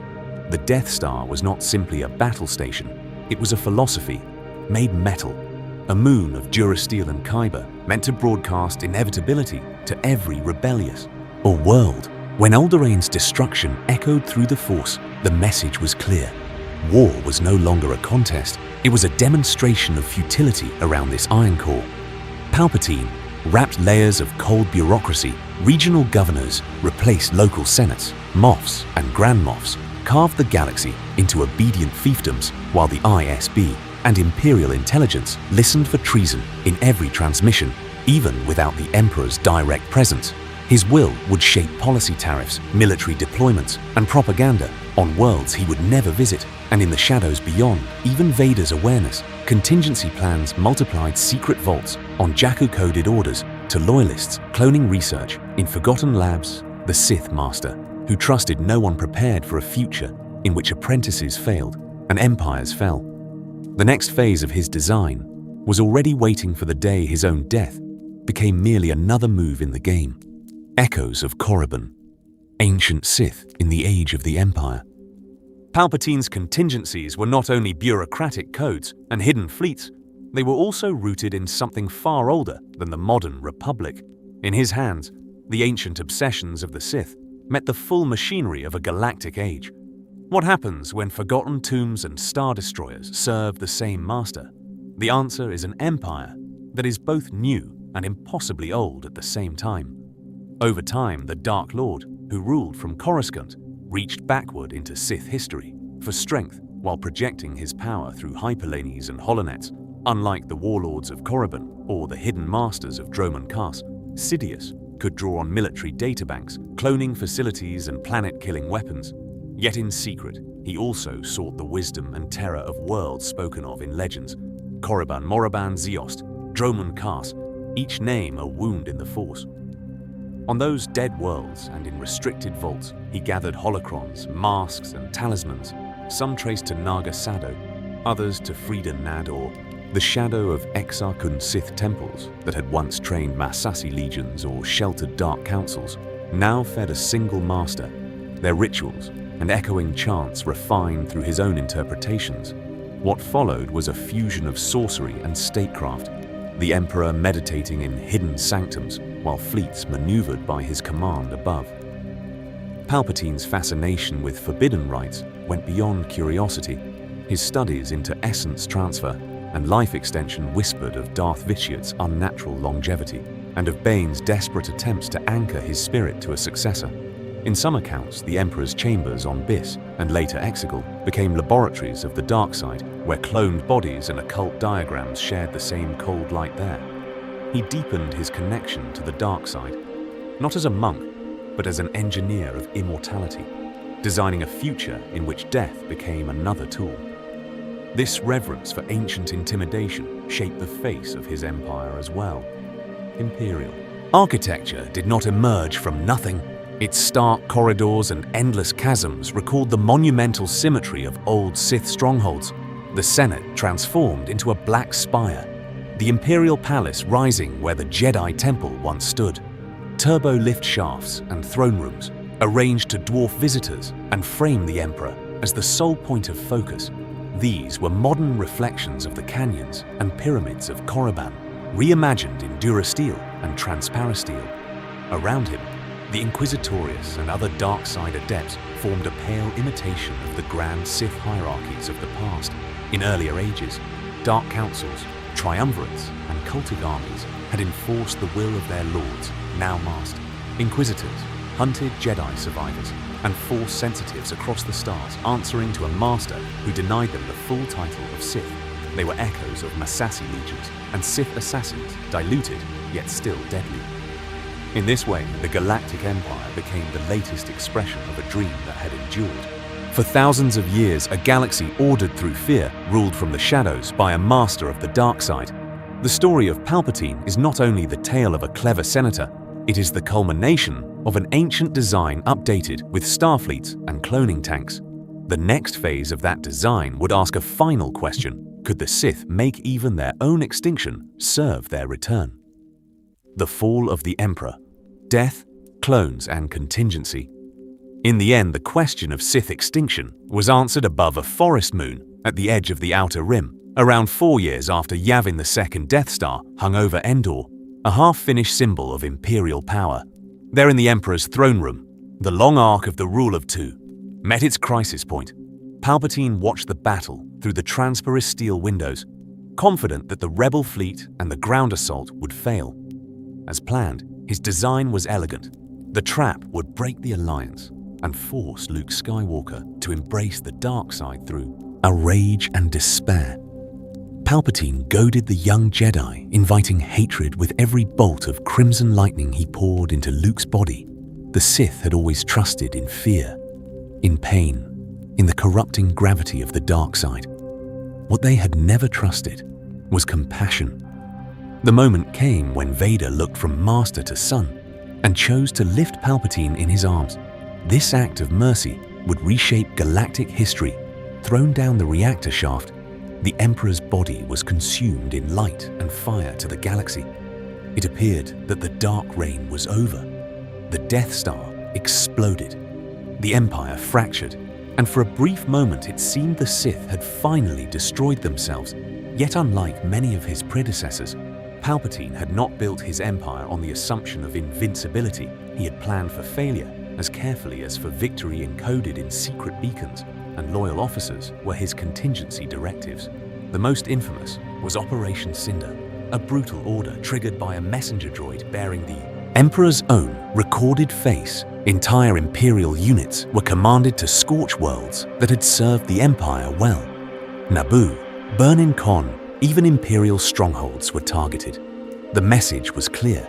If the Emperor died, the Empire he had shaped would rather burn than be inherited by the unworthy.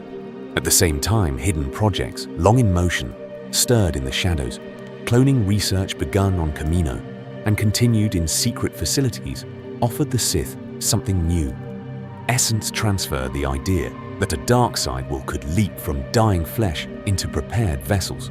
What followed was an era of rumor and fragmented accounts of hosts grown and discarded, of a consciousness refusing to release its grip on the material galaxy.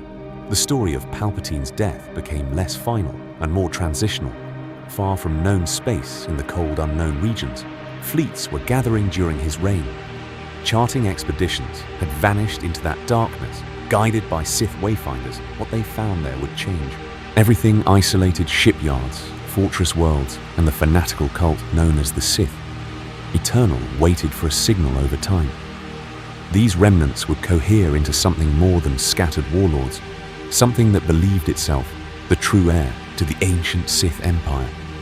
To most citizens, the Emperor had died at Endor, but in hidden observatories on Jakku, in cloning vats on Exegol, and in the oaths of dark-robed followers, his will endured even in apparent death. Palpatine's hand continued to move pieces on the galactic board. The Sith had once again turned their own ruin into preparation for return. The only question left was how long the light side could mistake silence for peace. The final order. One last attempt to own the galaxy. Silence can be comforting, but in galactic history, silence often hides preparation for war. When the dark side falls quiet, is that peace, or simply the Sith taking a deeper breath? The answer in the end was the final order in the unknown regions on the storm. Racked world of Exegol. Palpatine's contingencies reached their culmination for years. Fragmentary rumors spoke of missing star destroyers. Vanished crews and resources funneled into the void. What followed was the revelation of an impossible fleet rows of star destroyers rising from the ice and stone. each vessel armed with a planet-killing cannon, a refinement of the Death Star's terror compressed into thousands of mobile executioners. This was not an empire built in the Senate. This was an empire forged in secrecy. Every lesson of past failure had been inverted. The superweapon would no longer be a single vulnerable station. It would be an armada, each ship capable of erasing a world, and together able to hold the galactic population in perfect fear with a single broadcast. Palpatine intended to offer a simple choice: submission or annihilation. At the heart of this hidden empire stood the Sith Eternal, a cult that had tended Palpatine's designs since before Endor-robed figures chanted in vast amphitheaters beneath statues of ancient Dark Lords. The story of the Sith was invoked in every ritual, from Ajunta Pal on Korriban to Darth Bane and the Rule of Two. What they found there would change everything for them. The Emperor was not merely a ruler. He was the living sum of all Sith. Power-cloned bodies, grown in shadowed vats, allowed that claim to take physical form. Palpatine's spirit, battered by his fall, was anchored again and again in imperfect shells. Each failure only deepened the cult's fanaticism until one vessel finally endured, supported by machinery and arcane devices. He appeared once more upon a throne, evoking images of long-dead emperors whose spirits had haunted tombs for thousands of years. The old promise of the Sith was renewed. The dark side could cheat death strategically. This final order was a familiar Sith gambit, a single overwhelming stroke meant to end resistance before it could organize, from Naga Sado's illusory armadas to the first Death Star. The Sith had always trusted in spectacle and terror to break the will of the galaxy. Yet there was a crucial difference. This time, the galaxy remembered having already lived under an empire. Countless worlds were less willing to accept another. The New Republic had faltered, but its memory remained, and in the shadows a new generation of Jedi and rebels rose. Rey, Ben Solo Finn, and many nameless pilots and soldiers carried forward the old refusal to bow. When the fleets converged over Exegol, the conflict became a final echo of every Sith war that had come before. Palpatine's last defeat did not erase his influence. Scattered warlords, corrupted artifacts, and wounded institutions endured over time. His legacy confirmed an ancient Sith belief. Darkness, once unleashed, never entirely disappears. It waits in forgotten places, in desperate hearts, and in the quiet spaces between stars. The final order fell. But the conditions that birthed it remain. The next chapter of galactic history would be written in the struggle to keep that lingering shadow from taking shape again. A long, unbroken thread. Sith, philosophy across eras. That lingering shadow was not random. It was the echo of a single idea carried through ages of conquest, defeat, and reinvention.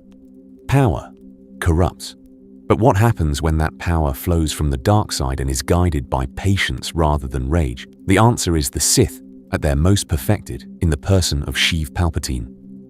From the first Dark Jedi cast out to Korriban, the story of the Sith has turned on one conviction: power is the only true currency. Around 7,000 years before Yavin, those exiles discovered the red-skinned Sith species. What they found there would change everything.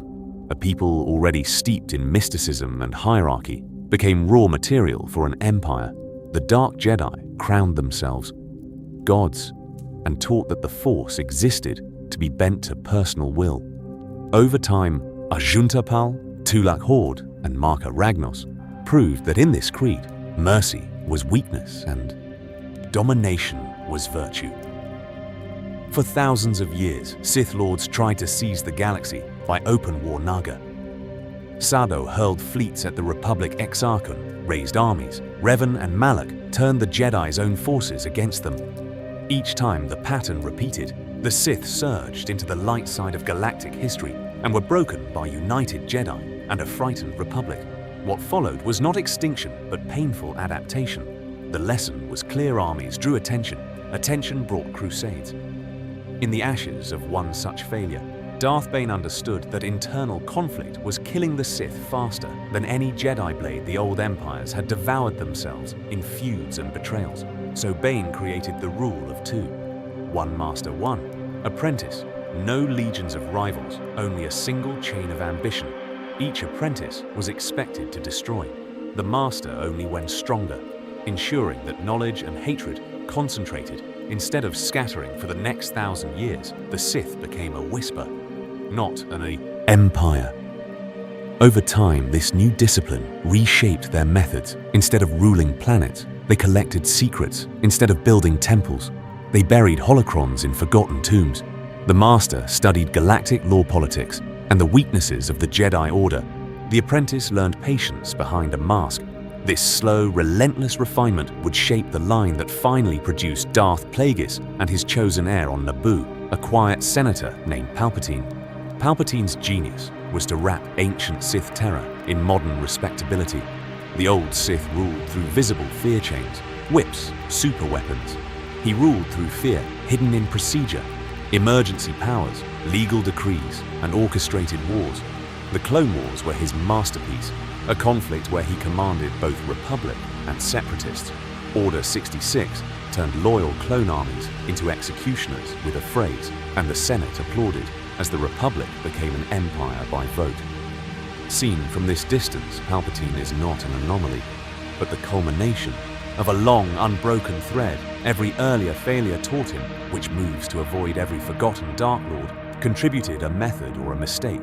His reign was the Sith story, distilled to its purest form. Passion without haste, domination without warning, and a galaxy conquered almost without realizing it had lost. The next chapter would ask whether such a design can ever truly be erased. The Jedi's blind spot, how the light helped the dark. In a galaxy ruled by the Force, even victory contains the seed of defeat. Power gathers in bright centers, and in their glow, the edges fall into shadow. The Jedi believed they were watching everything, yet the story of Sidious shows that what is not watched is often what wins for decades. Before the Clone Wars, the Jedi trained their gaze on open conflict. They remembered Mandalorian invasions and Sith empires and prepared for fleets and battlefields. They honed lightsaber forms and starfighter tactics. They sent knights to skirmishes on distant worlds, but while attention fixed on external threats, corruption in the Senate and the corporate guilds deepened in quiet corridors. Lobbyists bought votes, corporations armed private armies, and a mild senator from Naboo learned exactly how the galactic machine could be guided with a whisper, not a blade. Around the last century of the Republic, the Order also made a quieter choice. They tied their identity to the Republic's survival. For thousands of years they had defended that state, and over time, the government and the light side became almost the same word to them. When the Senate stalled, when slavery persisted on the outer rim, when emergency powers passed with applause, the Jedi questioned methods, but not legitimacy. The possibility that the Chancellor himself might be Sith stood beyond imagination. This blindness would shape every assumption they made about the war that followed. Their fear of the dark side completed the trap for millennia. The Jedi had faced Sith empires that announced themselves with banners and war fleets, so their archives focused on grand rituals and obvious atrocities. Knowledge of subtler methods was buried or shunned to study. Sith deception, too deeply, felt dangerously close to practicing it. What followed was an order that knew the dark side was treacherous, but did not fully understand how a single hidden lord could puppeteer a galactic conflict from both ends. When the Clone Wars began, that ignorance met opportunity. The Jedi accepted rank as generals, commanding the clone legions that Kamino and cloners had grown in secret at a Sith Lord's request. On the surface, this looked like service and sacrifice. In practice, it blurred everything that had once set them apart as peacekeepers. They stood at briefings with admirals. They planned sieges. They gave orders that cost thousands of lives. So when Palpatine later accused them of grasping for power, the accusation sounded plausible. To a frightened Senate, they already wore the armor of war. Yet this was not only a failure of one era, it was part of a longer rhythm in galactic history for the next 1,000 years. Before Sidious, the light side and the dark side had answered each other in cycles. Jedi rigidity had produced dark Jedi exiles. Dark Lord tyranny had produced Jedi reform. Each extreme created the conditions for its opposite. Sidious simply perfected the pattern. He rose not in opposition to Jedi virtues, but through their blind spots. The next moments would show how swiftly that realization arrived and how little time remained to act. From tombs to Senate halls, visualizing the Sith journey. In the silence after that realization, another pattern emerges. Power does not only move through people and titles, it moves through places. The story of the Sith is written in stone and sand, in marble and durasteel, in chambers where the Force hangs heavy and the air itself remembers. Far back at the beginning, the vision returns to Korriban. Imagine red sands stretching to a bruised horizon. Wind, hill carving slow rivers through dunes that glow under a dying sun. Jagged cliffs open into vast necropolises, lines of stone tombs descending into the planet's crust. Here, the exiled Dark Jedi first arrived, cast out by the Order and the Republic. What they found there would change everything. A proud, red-skinned Sith species already steeped in primitive dark side rites, already building shrines to power and fear. The conquerors crowned themselves as gods over a native people, their new empire rooted in burial grounds and worship of the dead. Over time, the center of that empire shifted. The vision drifts outward, then settles on Ziost, colder and harsher than Korriban. Black stone cities rise under a sky the color of ash. Towering statues of Dark Lords stare down at endless processions of slaves, their chains catching what little light there is. Massive citadels pierce the clouds, their interiors carved with runes that hum with the dark side. For thousands of years, those halls echoed with the footsteps of acolytes and the whispered promises of masters. Every corridor, every throne room would shape the ambitions of those who dreamed of ruling not only one world, but the entire Galactic Order. Then the image contracts, centuries spinning away. The grand temples vanish, replaced by something smaller, almost humble. Hidden chambers in the Republic era, a cellar beneath a noble's estate, a sealed vault on an outer rim moon, a quiet study on a backwater world. 2 Sith at a time now. Darth Bane and his successors, cloaked in anonymity, speak in low voices while the galaxy outside sleeps in ignorance. Candles burn beside holocrons. Ancient Korriban dust clings to artifacts that survived a dozen wars. Here, in these cramped rooms, what followed was a new design for Sith survival. The rule of 2, refined across generations, while the Jedi believe the dark side defeated. The vision brightens sharply. Polished stone, hovering repulsor pods, a sea of senatorial, platforms under white and gold light. The Senate of Coruscant seems the opposite of Korriban's tombs, yet the same current flows beneath it. At the center, a single pod glides forward, and a soft-spoken senator from Naboo addresses the chamber. His voice is measured, almost gentle. His gestures are modest, deferential. But behind the eyes of Sheev Palpatine, the ancient, ruthless intent of the Sith Empire looks out. The same hunger that once filled the halls of Ziost now hides behind procedure, amendments, and emergency powers. Finally, the walls fall away, replaced by open space. A starfield blooms, then fills with geometry.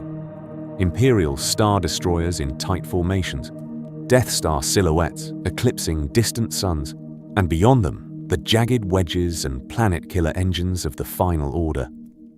From Korriban's tombs to this steel horizon, the Sith dream has always reached for the entire sky. Yet in that crowded darkness, something else is moving, unseen, preparing to answer, the Empire's shadow with a different kind of light. The next turning point waits just beyond the edge of this fleet. Falling asleep with the Sith. Cycles of rise, fall, and return. In that silent moment beyond the edge of the fleet, the galaxy seems to breathe, and with that breath, the long pattern of the Sith becomes clear. Power rises, power falls, and in between, the Force folds the same shapes back onto themselves, as if the dark and the light are tracing an old design they can never quite escape. The story of the Sith has always followed a familiar curve. It begins with a spark of dissatisfaction among the Jedi, a quiet thought that the code is too narrow, that the light side asks for too much restraint. What followed was almost always the same: a schism inside the Order, a handful of exiles stepping away from the Temple's calm halls towards some forgotten world, and there discovering a new way to use the Force that promises more power, more freedom, and more control over destiny. From those first dark Jedi on Korriban to the secret meetings of Darth Bane and his apprentice, each break in Jedi unity led to a dark empire or a hidden order, and soon after, to terrible war. The Great Hyperspace War, the Great Sith War, the Jedi Civil War, the New Sith Wars. Each conflict burned bright, consumed worlds, and then collapsed under its own weight. In the end, the Sith would fall, the last fortress shattered, the last fleet broken, and the survivors forced back into the shadows. Yet the pattern never truly ended, because each cycle left traces. Ruined temples on Yavin 4, where Masasi once chanted beneath red skies. Crumbling academies on Korriban and Dromund Kaas, their halls still echoing with ancient oaths. Forgotten holocrons sealed in Jedi vaults or buried in private collections, waiting for a curious hand to activate them. Over time, whispered legends of Tulak Horde, Revan, and Bane would shape the dreams of those who listened, until one listener chose to follow the same dark path. In this long, repeating rhythm, Palpatine stands as the point where every line converges. Trained in secret Sith lore that stretched back for thousands of years, he gathered every lesson in patience, every refinement of deception, every cruel insight into galactic politics. Under the mask of a mild Naboo senator, he tested the rule of two to its limit, turning the entire Republic into a weapon and proving that an empire could be forged not only with fleets and sabers, but with votes, treaties, and carefully staged crises. Even his fall fits the pattern. A moment of overreach on the second Death Star, a final burst of dark side arrogance, and then an unexpected act of compassion from Vader that tears the cycle open for a heartbeat. This act of mercy would reshape galactic history, hurling the Emperor into the reactor shaft and seeming to end the age of the Sith once and for all. But in a galaxy this old, no victory or defeat is ever truly permanent. Every triumph is an echo, every collapse a pause in a longer rhythm, and somewhere beyond Endor's burning sky, the old shadows are already learning how to return. The Sith as a lullaby of darkness, owning the galaxy in silence. In the quiet that follows fallen empires, power rarely vanishes. It rearranges itself in softer shapes. The story of the Sith reaches its strangest beauty in this silence, when darkness no longer needs roaring legions or blazing sabers to rule. Instead, it moves through whispers, through pen strokes, through the gentle weight of laws that no one remembers voting against. For most citizens of the Republic, what followed was not a dramatic coup, but a change in tone. Over time, curfews appeared on distant worlds, then travel restrictions, then new identification checks at starports that had once been open to all. Senators spoke of security, governors spoke of order, and the same clone troopers who had defended villages during the clone. Wars now inspected homes and questioned travelers. The banners changed from Republic crest to Imperial sigil, but for many, the day-to-day rhythm of life simply tightened, one regulation at a time. This was the moment when the Sith finally owned the galaxy without needing to announce it. Sheev Palpatine, the mild senator from Naboo, had already become Darth Sidious in secret.